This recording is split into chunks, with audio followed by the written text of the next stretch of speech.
Aujourd'hui, on va vous parler de santé. On sait que c'est un sujet qui est très important, vous qui êtes sportif, car vous avez qu'une envie, c'est de continuer à faire du sport. Mais malheureusement, ça peut être une chute en vélo, une chute en escalade, une chute en courant, et c'est le drame, la blessure, une luxation, une fracture, une entorse, bref, c'est vraiment un vrai problème. Un sportif, lui, il n'a pas envie de rester alité, il a besoin d'être sur pied et de pouvoir continuer à pratiquer son activité. Voilà. Donc, vous allez bien suivre ce tuto qui est aujourd'hui présenté par Nicolas Tikhomirov, kiné ostéopathe sur Aix-en-Provence. Et écoutez bien, c'est intéressant, je suis sûr que vous allez apprendre plein de choses.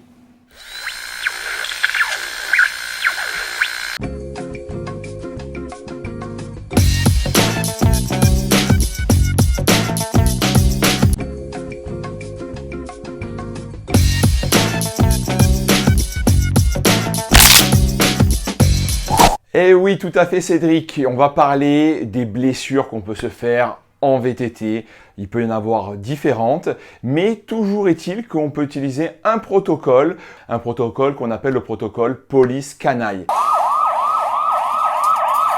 Et c'est un protocole que vous pourrez utiliser tout au long de votre vie de sportif en cas de bobo, voilà, qui va permettre de protéger et de permettre une meilleure cicatrisation à vos bobos. Donc dans police, il y a le P de protection.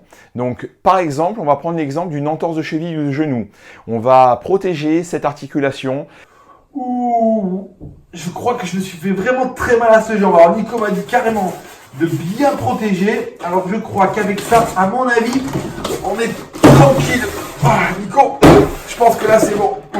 Avec des béquilles dans les premiers jours, on va pas, si l'entorse est grave, est aiguë, on va ne pas poser le pied au sol et béquiller avec ces béquilles, ou si c'est une entorse au niveau de la cheville, mettre une attelle. Donc c'est la protection qui est essentielle pour ne pas se refaire mal sur la zone. Ensuite, on a Optimal Loading, donc OL, qui va être en fait une remise en contrainte de la zone progressive. Donc par exemple, au bout de quelques jours, avec vos béquilles, vous allez remettre le pied au sol. Bon, il m'a dit que je pouvais remettre de la charge, alors j'ai remis de la charge. J'espère que ça va le faire. Et dérouler le pas, et ça va permettre d'activer la cicatrisation, par exemple, de votre entorse de cheville.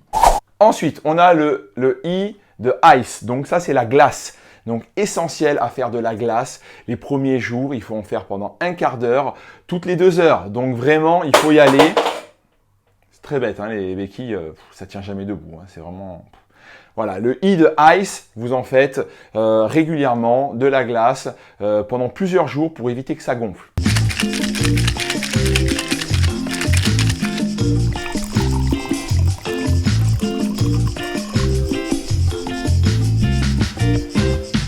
Ensuite, on a le C de compression. Compression, on va pouvoir mettre du tape, par exemple, pour aussi éviter que ça gonfle. Faire des montages en tape, on pourra en voir dans d'autres vidéos, mais c'est très intéressant pour éviter que ça gonfle.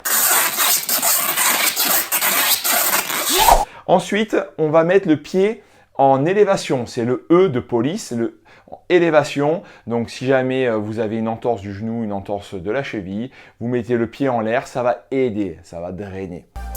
Alors attends, surélever le membre, qu'est-ce que je pourrais faire comme... Non, je crois que je vais rien faire. Et donc maintenant, il y a dans ce nouveau protocole, on a rajouté canaille. La police poursuit les canailles. Et en fait, canaille, c'est pour le CA, pour activité cardiovasculaire. Donc on va essayer, vous êtes des sportifs, bon, pour augmenter son métabolisme et son processus de cicatrisation, on va essayer de faire du vélo, d'appartement, sans douleur sur votre zone. C'est surtout ça, le concept de sans douleur, c'est essentiel. Faire du vélo d'appartement, quelle bonne idée!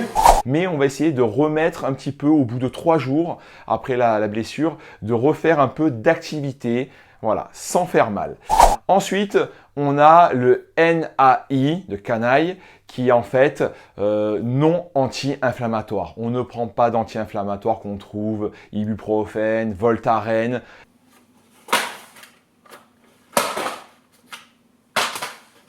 Non, c'est délétère pour la cicatrisation. Donc ça, on le laisse de côté et on met en place les autres points qu'on a vus dans le protocole. Ça vous permettra en fait de mieux revenir. Au fait, Nico, moi j'ai une question. Et le médecin, on va le voir ou on va pas le voir? Parce que du coup, avec tous tes conseils, là, j'ai besoin de personne. Je fais ma vie, non? Alors, Cédric nous pose une question intéressante. Si vous êtes fait une entorse grave, une entorse, ça gonfle, vous avez une grosse douleur, évidemment, il faut ensuite, vous mettez en place ce protocole et derrière, vous allez consulter votre docteur. Le médecin va être un peu votre chef d'orchestre et derrière, vous enverra faire les examens, vous prescrira des séances de kiné pour aller faire votre éducation. Voilà, je pense que ce tuto vous sera bien utile en cas de blessure, donc suivez bien ces conseils et surtout, n'oubliez pas d'aller consulter un médecin, ça c'est vraiment important. Petit dernier conseil, on dit souvent qu'il faut savoir s'écouter. Alors j'allais dire, il faut peut-être écouter plus son corps que son cerveau, je m'explique. Il y a toujours les frileux, ceux qui sont un peu hypocondriaques, qui vont se trouver toutes sortes de maladies, de douleurs pour éviter de reprendre le sport. Et puis ceux qui sont toujours très pressés, ça c'est les sportifs addictifs, qui veulent reprendre en quelques jours, voire en quelques semaines. Donc le plus simple, c'est de laisser le cerveau tranquille et d'écouter son corps. Voilà, parce que son corps, il donne énormément de signaux, notamment au niveau de la douleur. Si on a mal, c'est que c'est trop tôt pour reprendre. Si on n'a plus mal, là ça peut être intéressant. Voilà, écoutez, maintenant à vous de jouer. N'oubliez pas de vous abonner à notre chaîne si vous aimez ce qu'on fait. Bien entendu, sur la chaîne Vetopo, il y a des tutos, du voyage, de la découverte, pas mal de choses. Donc on s'abonne, on nous suit. Et puis, si vous avez des questions en particulier, notamment au niveau santé, ben, n'hésitez pas en commentaire à les poster. Notre kiné ostéo Nico se fera un plaisir de vous répondre. Voilà, à bientôt.